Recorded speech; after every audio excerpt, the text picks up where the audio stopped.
What's going on, everybody? It's your boy Spencer with another episode of Delivering Sports. It's been on a very long hiatus, but we are here now. I was hoping to do like a preview before every round in the playoffs. I only got through, I think, the first two.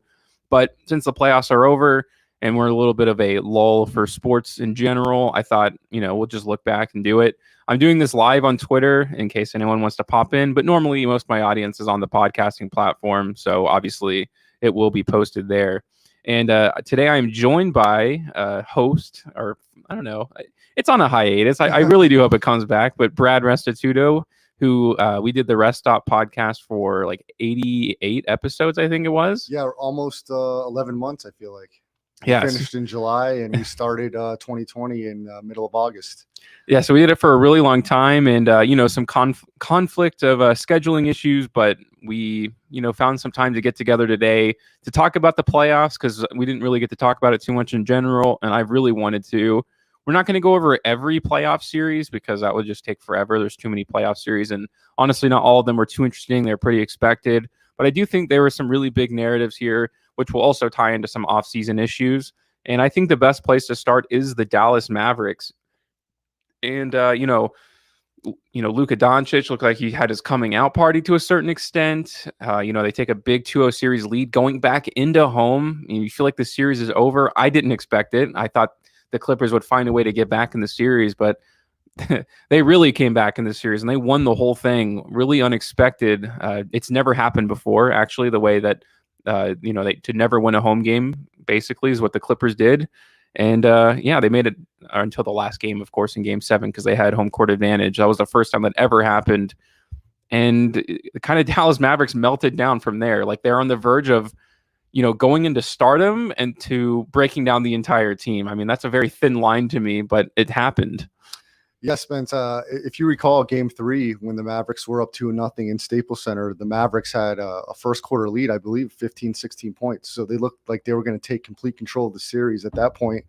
And the Clippers fought back hard in that Game 3. And I remember our discussion before Game 3 on the Rest Stop, you talked about a lot of value in the Clippers the rest of the series and possibly to go to the finals. Now, of course, the Kawhi Leonard injury put a halt to that plan.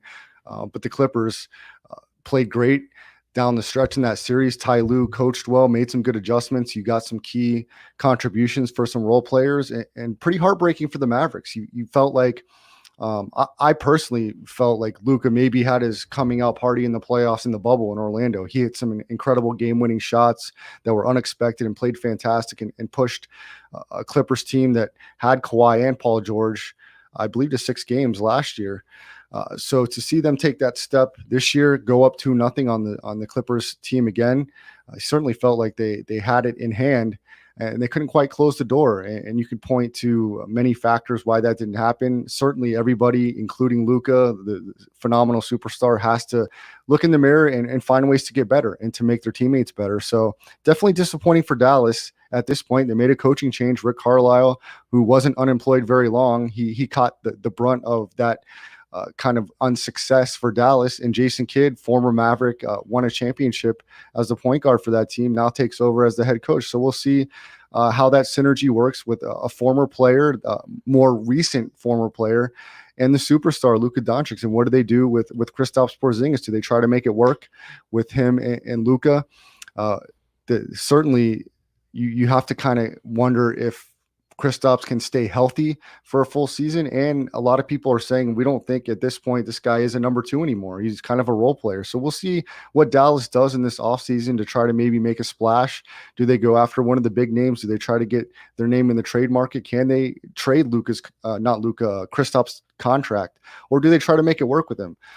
Spence, I know personally you're not the biggest fan of all of the role players on Dallas. I don't think that you believe the way they're currently constructed that they can compete for a Western Conference championship. You may be right, but I do like some players on there, but they're certainly going to have to make some other moves. And we'll see if Jason Kidd, who is the hot, kind of a hot name going into the coaching searches this offseason. We certainly heard him in conversations with Portland and Damian Lillard. Well, he gets a shot now with Dallas. And he had some success when he was the head coach at Milwaukee. Now this Milwaukee squad, who I believe he did coach Middleton and Giannis, maybe he set the foundation, some would say, in Milwaukee. We'll see what he does here in Dallas with an emerging superstar in Luka Doncic. Yeah, so one of the big storylines after the finals were over was if you did a redraft, who would you take number one in the draft?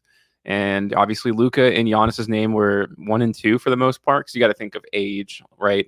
At that point, like LeBron probably wouldn't be the number one pick in that draft because he want more success over time. So, would you rather have Luka Doncic or Giannis? And the only reason I would say you would not consider Luka or like an argument against it is because of the kind of environment that he has now laid out for himself. He's such a, how old is he? Like 24, 25 years Not old? even, Spence. I think he's maybe 21, Yeah, 22. like 22 years old, and he's already saying who can stay and who can go. It's like Mark Cuban is already laying down to him, which you want to do to a certain extent because like your whole franchise and billions of dollars kind of riding on his name being on your team. But Giannis certainly has not done that, and he took them all the way to the finals. Like he was really humble during that entire stretch, and I don't know. Like it kind of does worry me. Like to take like LeBron has found success doing that, but he's also laid like destruction and waste in his path on his way from jumping from team to team. The Cleveland Cavaliers are now like the worst team in the league. The Miami Heat, made it to the finals, obviously, but it was kind of fluky at that point, especially in the bubble. They look like they're really down the path now. So if Luka leaves the team, it's not going to be a good situation for them eventually. Not that he won't in the near future. I'm sure they'll have him for at least the next 4 years because of his rookie contract and the way those extensions work. But would you rather have Giannis or Luka in an NBA redraft and you're picking number one overall? Yeah, Spence, you're onto something here. Can you think of a superstar player and even your lifetime that could possibly be more of a model citizen on and off the court than Giannis Antetokounmpo? I mean, a guy that has had zero off the field incidences at all, even talking something that's a scuffle in the locker room or disagreement with coaches. You've heard nothing of the sort from this guy. A guy that's been steadfast in his commitment to Milwaukee, to this organization, and trying to bring a championship there. And on the court, the guy just continues to try to improve his game and elevate his teammates. I mean, he certainly, for me, Spence, raised his stock tremendously during these playoffs. I questioned Milwaukee more than anybody, and I questioned Giannis the whole way because I was not convinced that he was going to be able to get the free throw shooting right and his shot selection in threes. And I thought it was so close with a lot of these good teams that if you made key mistakes down the stretch like that, it could cost you. And you saw in these finals, these were 2 and 3 possession games down the stretch. Each game could have went differently either way. So Giannis adjusted those things. He didn't take bad shots in the finals. He took a couple, but certainly not as many as he did in previous rounds. And we saw what he did in the closeout game, 7 of 19 from the free throw line. Me and you talked about the statistics of that probability, and it was off the charts. So Giannis did exactly what would have been asked from me or from anybody else, and probably from himself, to tailor his game to a championship level. And he absolutely did that against the Phoenix Suns. So to answer your question, and it's, what have you done for me lately? What Giannis did, and currently holding the only team in the NBA that can hold this each year, the NBA champion, and it's completely to do with how Giannis carried them. So that being said, I'm going to go with Giannis, and he's won me over during this playoff series. Yeah, probably me too. And Luka will obviously be, pretty successful. Like Absolutely. there's no doubt that he's not going to be like number 2 or number 3 in that redraft. But it did raise some questions for me that he's already cleared out his entire front office. And maybe that's the direction you need to go in for a new face. I'm not sure. But one team that definitely doesn't have the small market excuse anymore, seeing that Milwaukee just won this championship, is Portland. They were looking like they wanted to go really far in this year's playoffs. They made the trade for Norman Powell, which I actually really liked for them. And then they lose to an injured Denver team, which was not what they were planning on doing. They blew some really, really big leads, like 16-point, 20-point leads, I'm pretty sure, in 2 of those games. And, Damian Lillard obviously raising some questions about whether or not he'll stay there or not. What were your impressions for Portland in this year's playoffs, and what do you think is the right decision for them to do moving forward? It's interesting, Spence. You try to analyze each team, and if you look at professional sports, a lot of times it's copycat leagues. They try to copy the trends of the champion and see how they can mimic that to take their team to the next level. With the Portland Trailblazers, you look at them on paper and even on the court, and you've got dynamic scoring with CJ McCollum, Dame Lillard, Nurkic, he's a good player. You've seen this guy be successful, but clearly he's not quite on the level of a Nikola Jokic or a Giannis.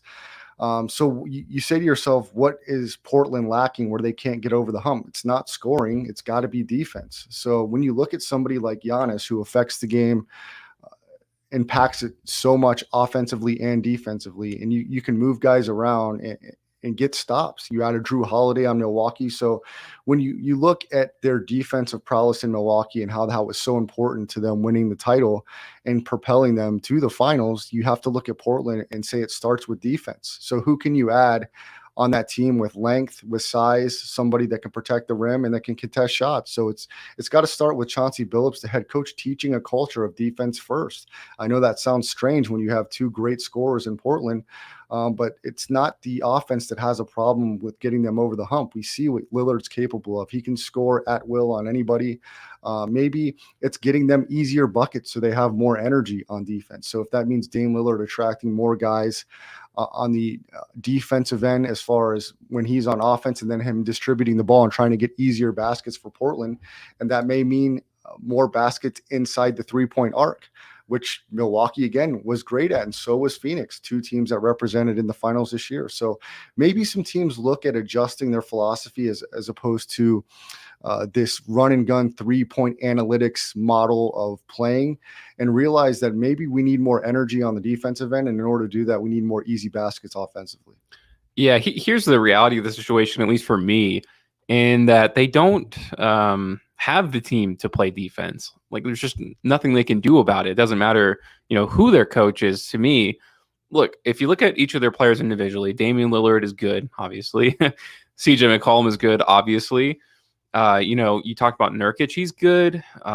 Norman Powell is good, and you can just keep going down the list. All their role players are even good too. Got some really good young guys, but none of them are defensive players. Like, they're just not modeled that way, which is a huge problem to me. They're going to have to make some trades to make this happen.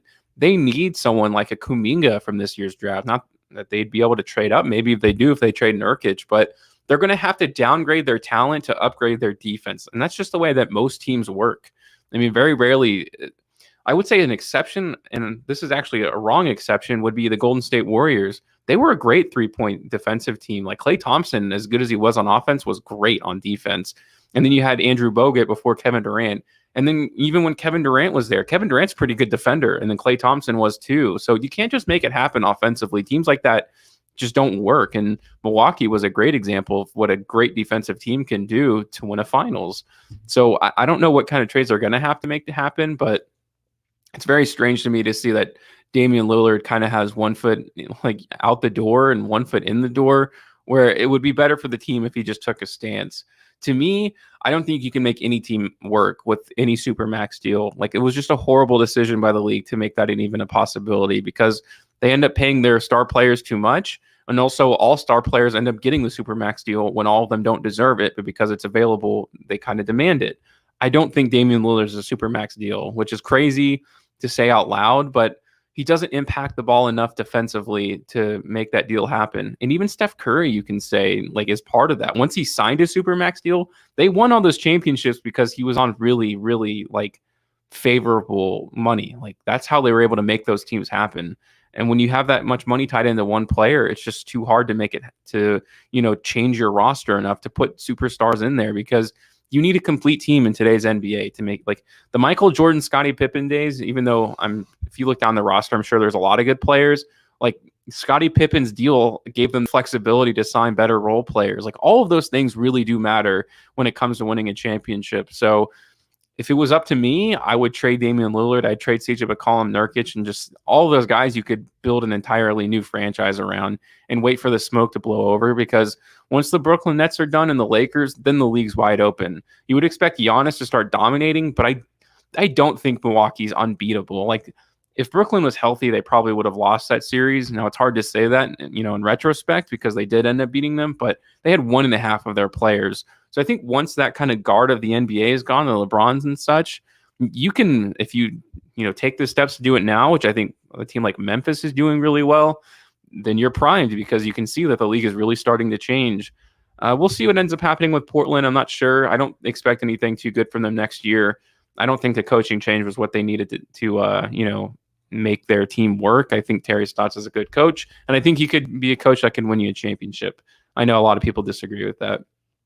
On to an Eastern team here is the New York Knicks. They had a really good regular season, a great regular season, especially at the end, but it kind of took an expected churn at the end because Tom Thibodeau's teams are known or notorious for, playing too hard in the regular season and being too gassed to, go deep into the playoffs. And that's exactly what happened here.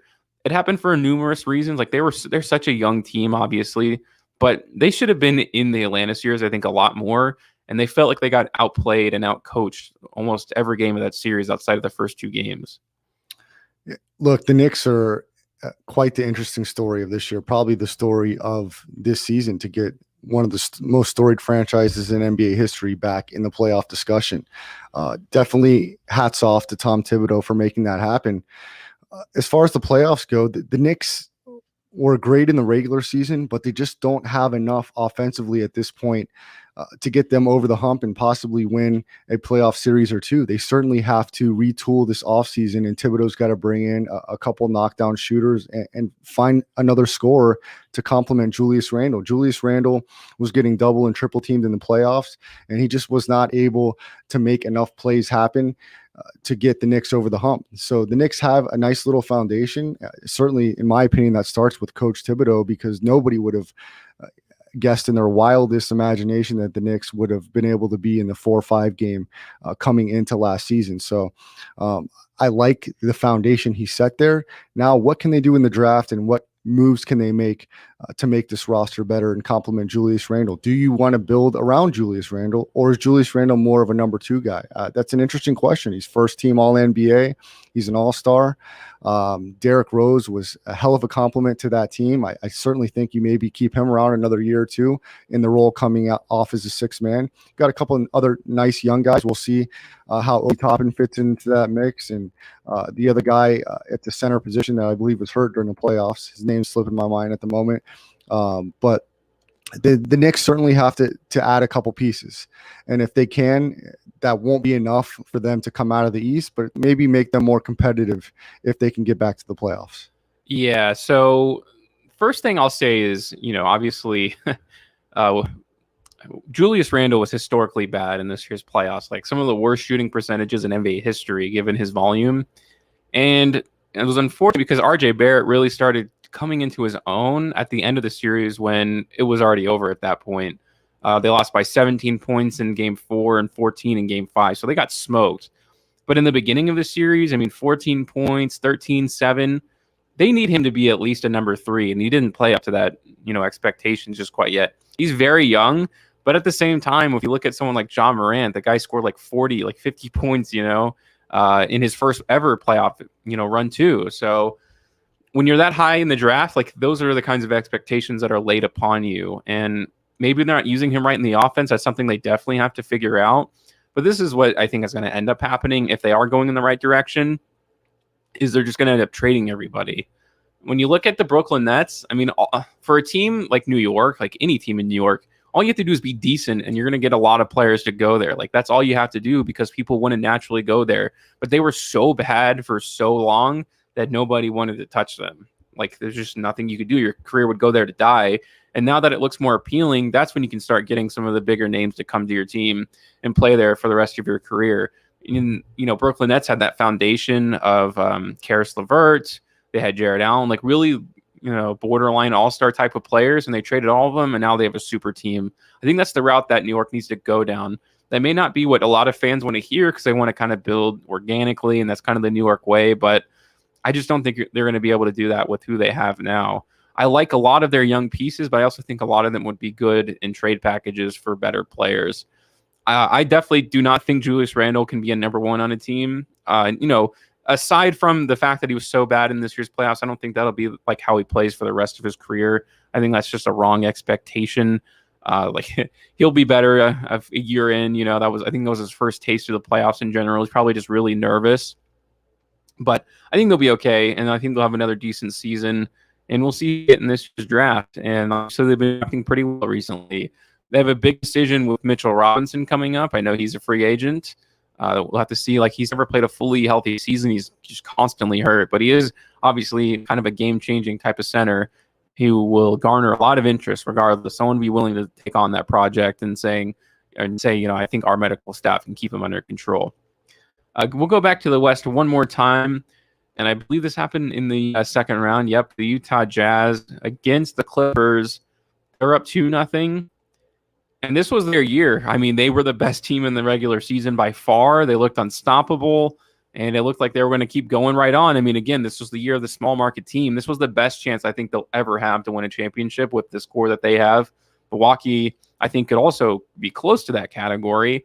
In the 76ers, I think, also were there too, where like it felt like this was their time if they're ever going to do it, because championships are obviously very hard to come by. They don't. It's just every finals outside of dynasties come from something happens, a player gets hurt or whatever the case may be. And this was it. Kawhi Leonard got hurt, and then they lost. I mean, I don't know how to explain this, but I think that's it for them. I think they'll have good regular seasons, but I can never see them going deep in the playoffs again, really. I'm curious if Mike Conley healthy would have made much of an impact in that series. Certainly was a surprise to me. I agree with you that I think this was the window for Utah to really make that run to the finals. And with Gobert manning the middle, how would that have impacted Giannis's effectiveness offensively if they would have met in the finals? Well, we'll never know that.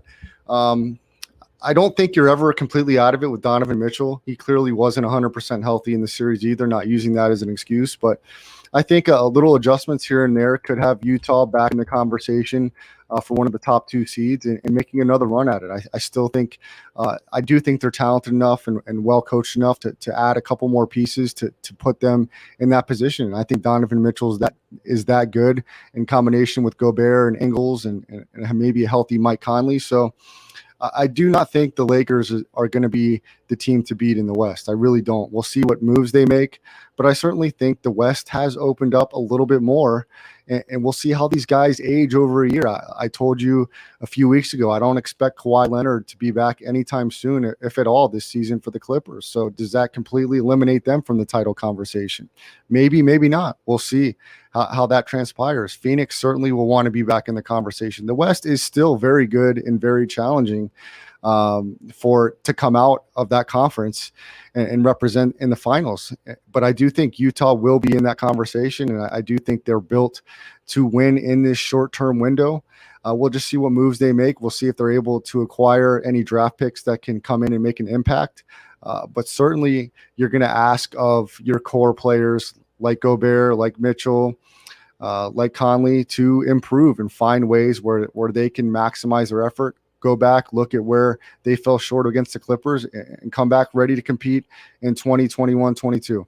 They just need a lot more out of Donovan Mitchell for me. 2 games here in that Clippers series, which was game 3 and 4, lost by 26 points in game 3, 14 in game 4. But here's Donovan Mitchell's shooting stats: 11 for 24, 9 of 26 in those games. He scored 30 and 37, but that's a really bad sign with those kinds of shooting numbers.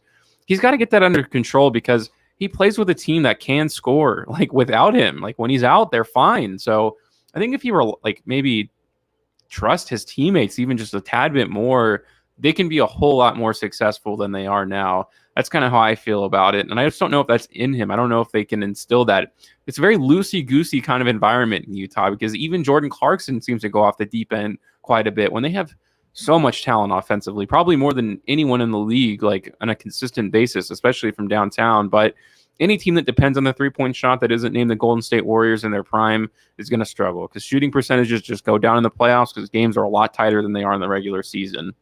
You mentioned offensively, Clarkson, Mitchell, Bogdanovich, can they keep him around? They certainly have guys that can shoot the ball.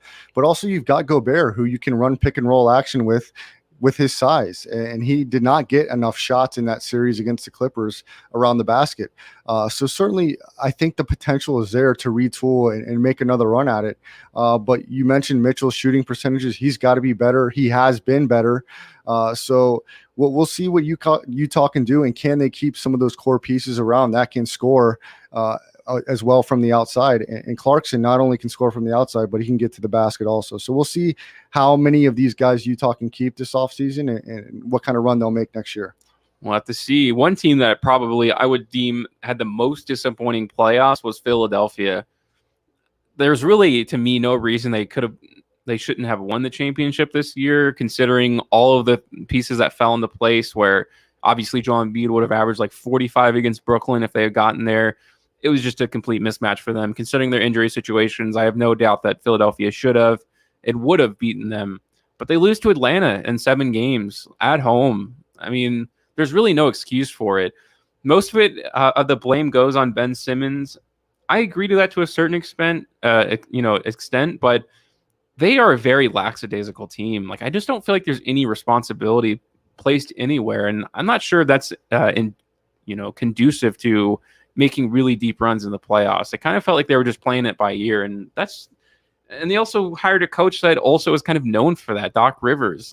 I don't really know what direction they're going with their franchise.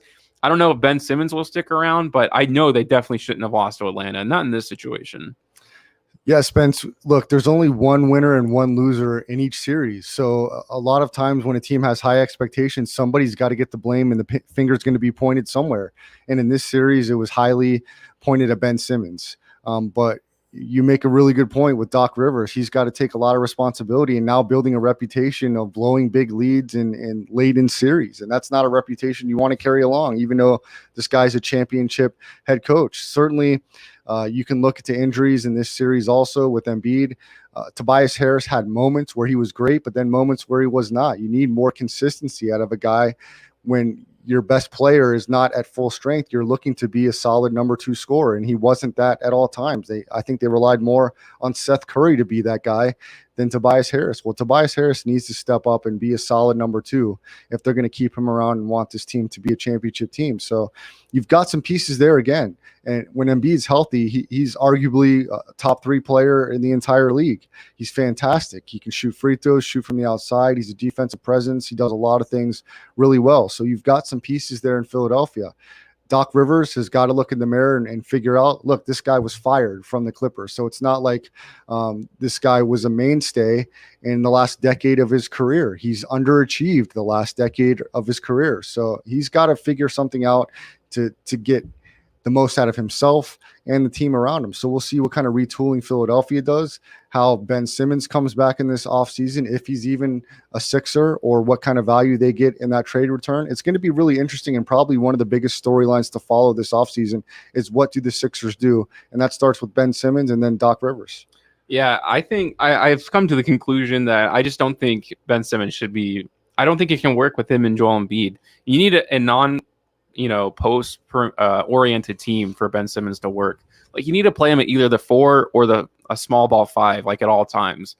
And I think he can still play the point guard type position at the 5. Like, positions are kind of meaningless, but I think he can guard most centers in the league. Maybe there's exceptions, and I also think that's the nature of any basketball team, where like the year that the Lakers last year beat the Heat, Dwight Howard was huge in some series. He didn't play any games in the next one. So you have to have that kind of flexibility no matter what.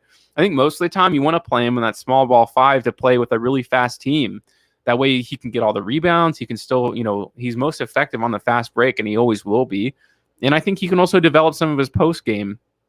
And obviously that's not a situation that can happen in Philadelphia because Joel Embiid's around and he's going to take up a lot of the paint, because the more he stays outside, the worse he is, obviously. And that's been pretty clear throughout his career. And, he likes to shoot the 3, but he has to play more at the time at the perimeter, just simply because Ben Simmons exists. And the fact that Ben Simmons won't shoot is only made worse that he's playing in those guard positions that are so vital in the NBA now in terms of offensive production, where almost all of it, comes from the 1 and 2 spot, it seems, in today's NBA.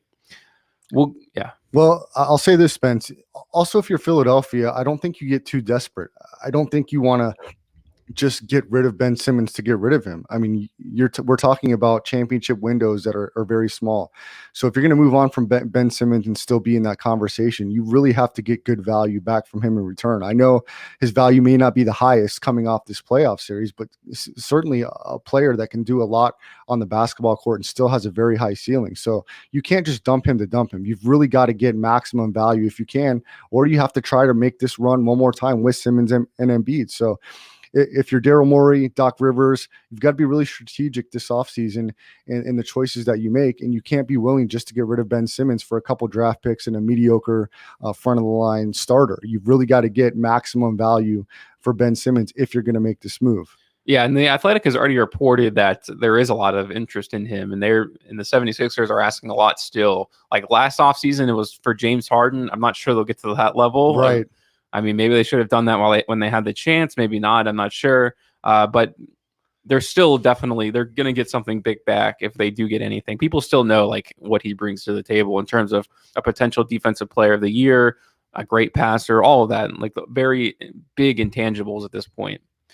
I want to talk about the Clippers, but not really in general, because I feel like they exceeded expectations for sure, but all of the credit was given to, playoff P or whatever. But I'd make the argument that he wasn't as good. Like, he's still not at the top of my list anywhere. I mean, he had a lot of really bad stinkers here and there. He had a few excellent performances and certainly kind of reminded you of those Pacers days. But overall, I feel like he really let his team down a lot. It's an interesting take. I'll push back a little bit on that. I think Paul George certainly elevated his play this playoffs. It's the best playoffs we've seen him play as a whole in his career, in my opinion. And he did it without Kawhi Leonard. This team was down 2-0 in every series and found a way to fight back. So did Paul George miss some free throws down the stretch in the game and make some plays that cost his team? Yeah, he's got to get better. But you can say that about a lot of players. And Spence, we've talked, at least I've talked to you about this theme. There's got to be one winner and one loser in every series. So you've got to blame somebody. And this NBA is tough. It is very tough to get to the finals through all of this talent in the league. The list is just very high of elite talent in the NBA. And if you're Paul George and you're in that conversation of a top 10 player, you've got to elevate your game that much more. I mean, I thought George was really good defensively, and you mentioned his moments, a little inconsistent, but so was Chris Middleton. And this guy is an Olympian and looked at as a top player, but he was able to have Giannis to have his back when he wasn't all the way there. Drew Holiday was very inconsistent offensively in the playoffs, but his key defensive plays are the ones that we talk about. But then again, Giannis has his back. So Paul George can't do this by himself. No guy at this point in their career can win a playoff series, much less a title alone. He needed Kawhi Leonard, even though some may argue that Paul George in the future will be the number one as opposed to Leonard coming off an injury. So I think Paul George certainly showed an elevation in his game, but you gotta show more. It's not enough, Spence. It is not enough just to have a few good games. You've got to be clutch from the free throw line in 1 and 2, 3 possession games, which he wasn't in certain spots. That did cost them. You could say, and defensively, you've got to turn it up another notch. In the way Drew Holiday did when he didn't have his offense. Drew Holiday was absolutely consistent defensively for sure. He was consistent defensively and made key game-changing plays on the defensive end. Paul George is capable of that.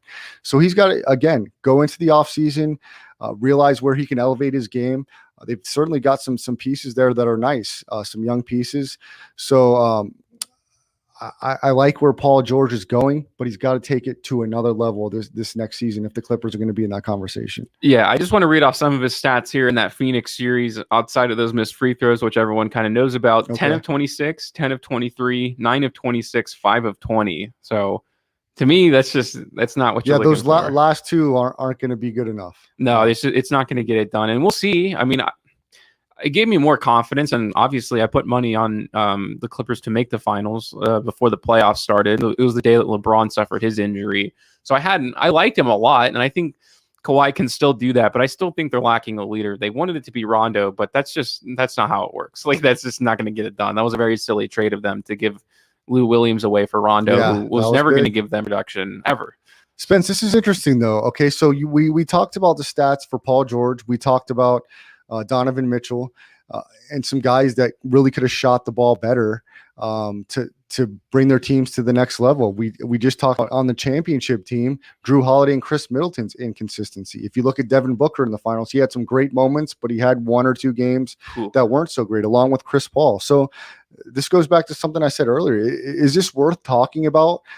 Maybe adjusting a philosophy when you see these percentages and trying to get easier buckets in play, as opposed to just trying to fire up 20, 30 threes a game, maybe finding ways to just get buckets on the board to keep yourself in striking distance down the stretch. Because we know when you come playoff time in the finals and right before, some of these games, a lot of the important games are going to come down to 2 and 3 possessions. It did with the Clippers against Phoenix, and the Phoenix was able to come out on top. Phoenix was not able to do that in the finals, and that cost them the championship. Yeah, it's actually interesting because we talked about Drew Holiday and Middleton, but the one thing that we can say about both of them for sure, outside of their offensive inconsistencies, is both of them showed up in the most important plays of those series to the finals, where Paul George and Donovan Mitchell did not.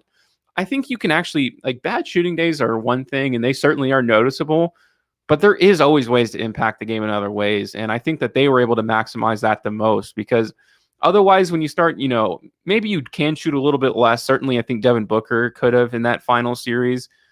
He actually had the most he had basically the worst 3-point shooting performance in NBA Finals history. I kind of looked up at his volume of over 6 threes a game. He had the most really bad games, which is interesting. And also, I just felt like he wasn't there. Like, he had a really bad turnover too. So a lot of those mistakes can be mitigated as long as you're staying engaged with the game. So I'm not sure you have to completely change your offensive philosophy for a lot of these, but I do think that you have to be, mindful of what your team needs from you, and certainly be situational. I think almost, let's say, like 20% of basketball is understanding where you are on the court at any given time, and the time and the place where you are. And I think a lot of those guys kind of miss that out.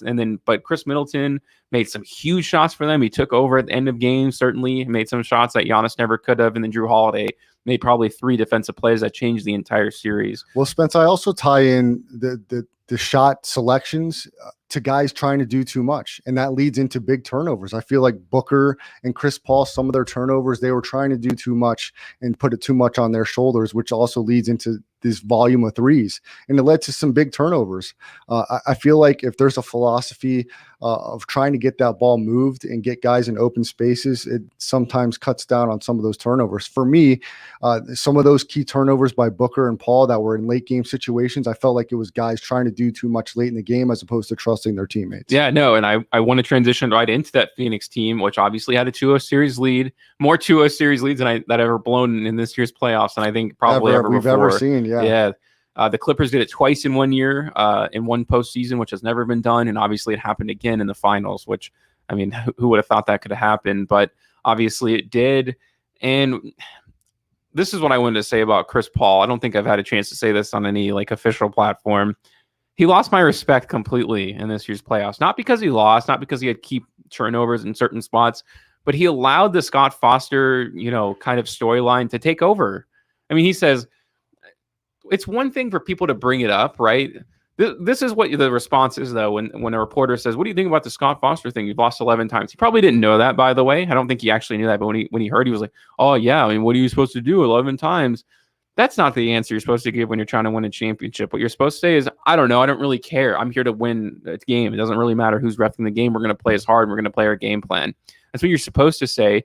And I think it affected his team. I think they're just in their back of their minds, even if it's just one play or one split second where it puts doubt in his team. That's the difference between winning a championship and not. So without him being a professional, he lost himself as a leader at that moment. And I think it affected the rest of his team. I think it affected him too, because the reality is he lost because he had one horrible turnover that lost him. It was a 2-point game. And then, Drew Holiday stole it from him and a few others down the stretch. So he lost the finals because of his performance, not because of any referee, certainly. Well, you can certainly make that argument. I thought Chris Paul in the last 4 games, certainly didn't play to the level that was a championship level. And I'd go to the closeout game 6, where both teams really had trouble scoring the first 6 or 7 minutes. Chris Paul had numerous mid-range shots that he typically makes that did not fall. And look, if there's any time to step up and really, show your leadership, it's in a closeout game. You mentioned the turnover, uncharacteristically during the playoffs. In the finals, Paul turned it over more than he did in any other series. And that's just not the right time to make those mistakes. You've really got to be on point, completely focused. You can point to a lot of different things, whether it's injury or fatigue or whatever, but there might not be another chance the rest of Chris Paul's career to raise that Larry O'Brien trophy than there was in this series when you're up 2-0. So certainly, if you want to point the finger somewhere, a lot of that is going to be pointed at Chris Paul. I'm sure he's going to have a very long offseason thinking about the opportunities missed in this series in his decision-making, whether he stays in Phoenix or moves on. I don't think there'll be a better opportunity for him in his entire career to win a championship. And certainly this is going to haunt him for a very long time because, like you mentioned, Spence, not only you lost respect for him, there's a lot of people that hold that same sentiment and a lot of people that point the finger that, look, if Chris Paul did not have a key turnover and he was better in the closeout situations, that we'd be having a different discussion on who the champion is this year. So certainly Chris Paul is going to take a lot of heat on this, but I'm sure as hard as we are and the court of public opinion is on Chris Paul, he'll probably be harder on himself than anybody else. Yeah, probably. But, I'm not sure. He'll have a lot of thinking to do because he can obviously opt to be a free agent this season. We'll see if he runs it back. I would imagine he would. This was like his healthiest season that he's probably ever had in his career. So, and Phoenix is kind of known for having their great medical staff. But a lot of the blame does need to go on Devin Booker, too. I mean, he had a lot of really bad performances in there. And also, he had some great ones, but I never felt like he involved his teammates enough. It was really about him a lot. And he made a lot of tough shots, but even those, I felt like that was kind of Westbrook's biggest, faults throughout his career too, is in his great games, his teammates never really felt like they were also great, next to him.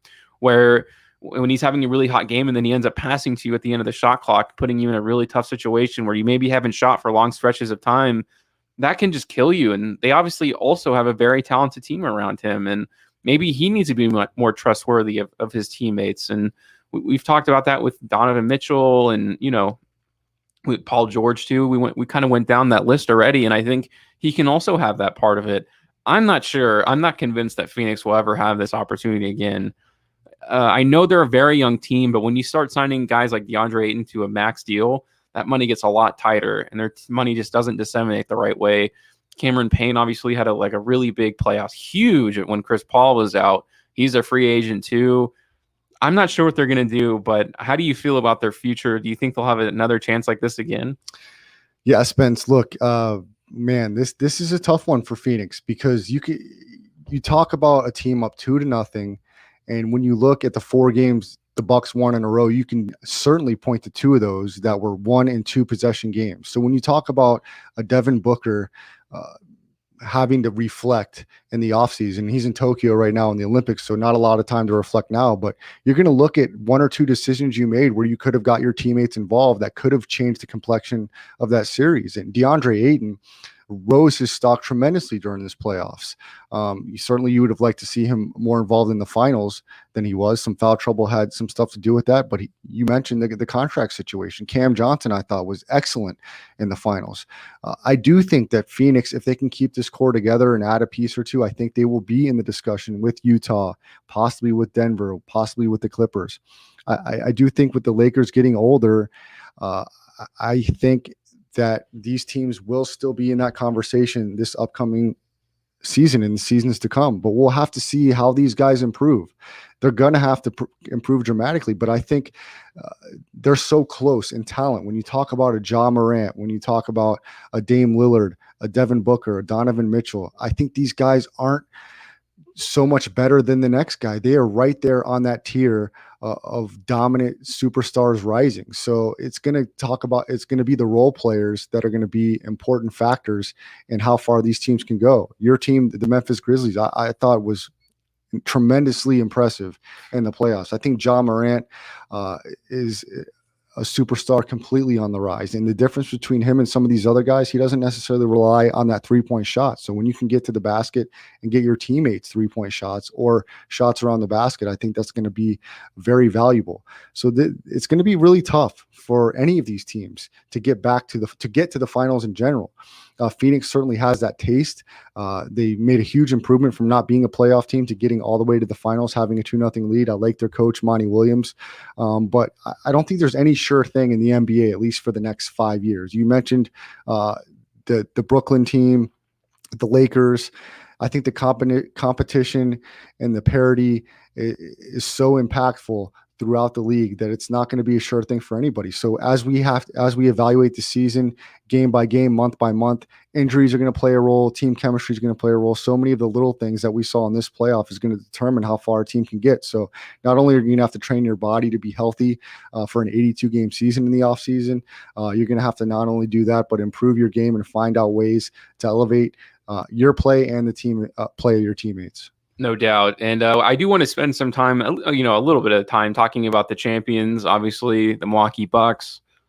No one really thought, I wouldn't say no one thought they couldn't do it, but certainly they were helped out a few ways here and there, to make that happen. Trae Young going down obviously was really vital for them. Losing Giannis for a time. Looked like Giannis's knee exploded on that injury. I have no idea how he didn't tear every single muscle in his knee, but look, it didn't happen. And he came back and he was unreal, like legendary performances. I mean, 50 points obviously in the closeout game, but every single game that it was one of the best final performances I think I've ever seen, without a doubt. And obviously it ended with the best free throw shooting performance of his of the season, regular season and playoffs included.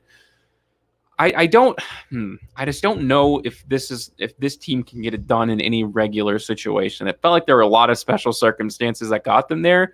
Look, they got it done, so there's no one can ever take that away from them.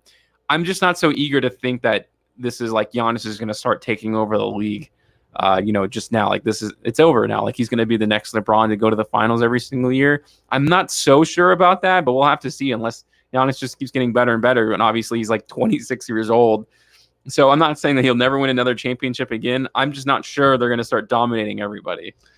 Well, I think we may be both in agreement. If he plays even close to how he played in the finals consistently throughout the playoffs, I think Milwaukee will be right there in that discussion with Brooklyn to represent the Eastern Conference in the finals. Now, that's the question. Will that consistency be able to play out not only through a regular season, but through a postseason and healthy? I think it could possibly go either way. I think the Bucks as a whole and Giannis can look the fact that we've won one title and have the confidence we can do this, and it maybe elevates the play of everybody else. I personally think that Jrue Holiday did not have his best finals or playoffs. I think the room for him is there. I think this guy is a fantastic player. I think it just didn't fall for him in the playoffs. I think it will fall for him down the road. Jrue Holiday is a fantastic player, not only defensively, but he is a really good offensive player also. He can shoot the basketball and he can score, and he's very strong. So I expect Jrue Holiday to be much better next year, which is going to be huge. Chris Middleton, of course, can be more consistent.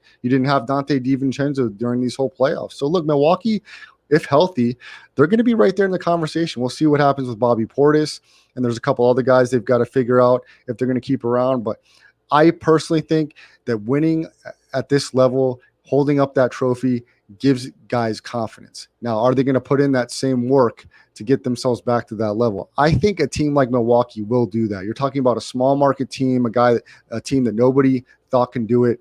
Why not have that motivation to get back and do it again? You're in Milwaukee.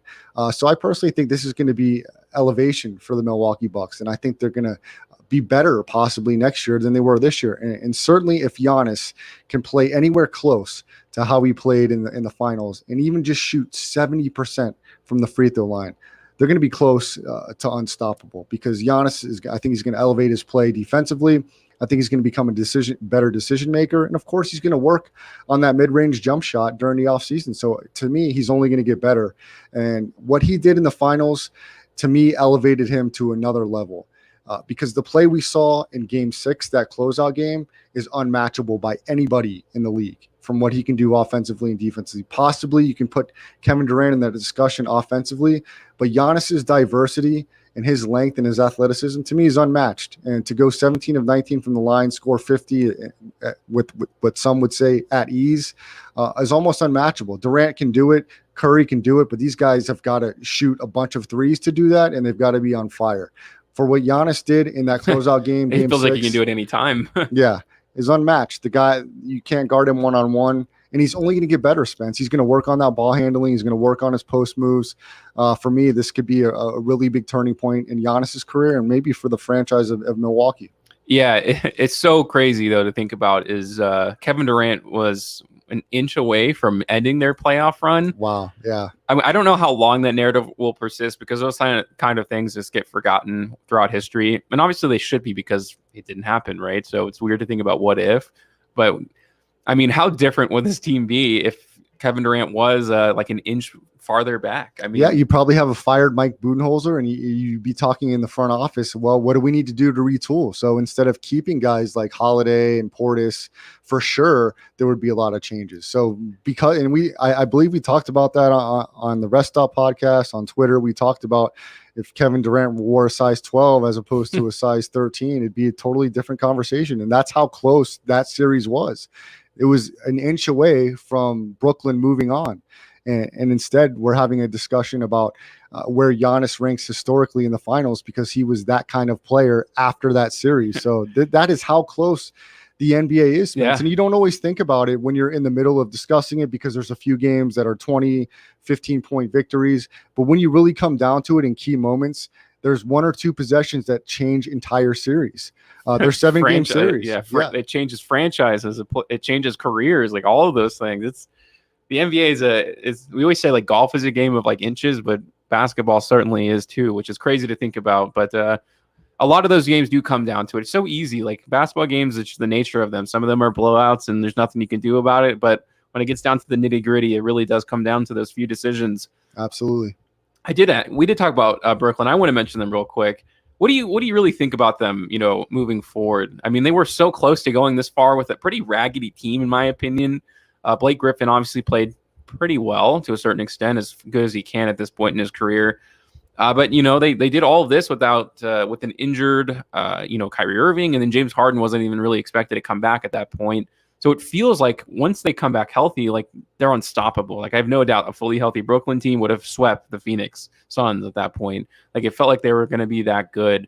You think they're just going to be able to run it back next year and make it happen? Can they even stay healthy enough to have a full season like that? That's the key, health. It's going to come down to 100% health because for me, we definitely scrutinized Kyrie Irving a lot throughout the season because he was in the headlines for a lot of the wrong reasons. But come playoff time, we didn't hear anything. He was on the court. He was playing. He was ready to go, and he played great until he got injured.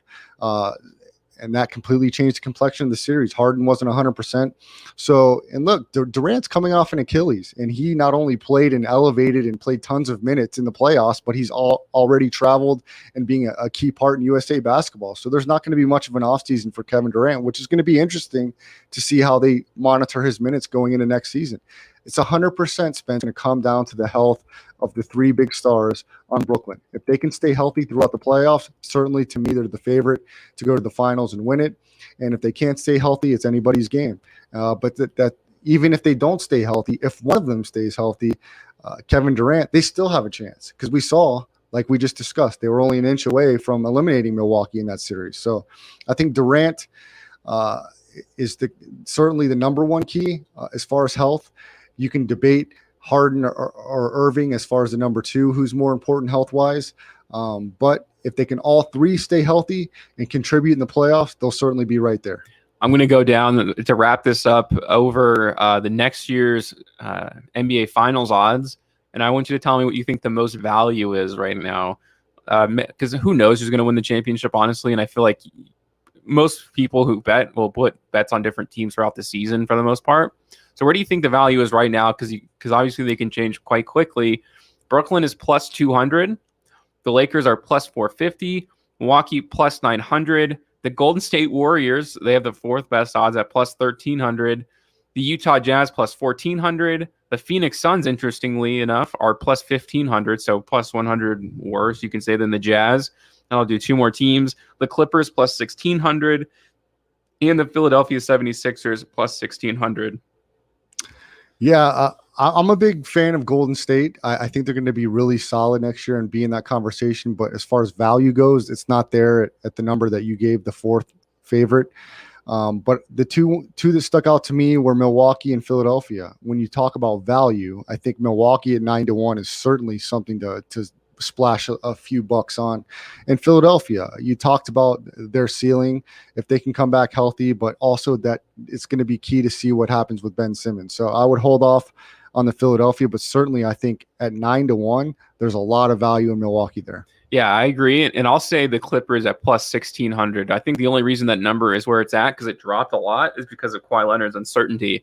But if it's healthy just for the playoffs and comes back, there's no reason they wouldn't be like one of the favorites going into the playoffs with him healthy, considering Paul George really elevated his game. I think he's much better suited as a number two. And I think that, that experience last year would definitely help him be a better number two with Kawhi back, because we know Kawhi can legitimately just win you championships because he has done it before. But that is going to do it for today's episode. Thanks for joining the show. It was really fun talking about the NBA playoffs, and as the football season approaches, obviously we'll probably get together again to do some previews for that. Yeah, always great to be back with you, Spence. I appreciate it. Yeah, absolutely. So this is going to do it for today's episode of the Delivering Sports Show, and I'll see you guys next time.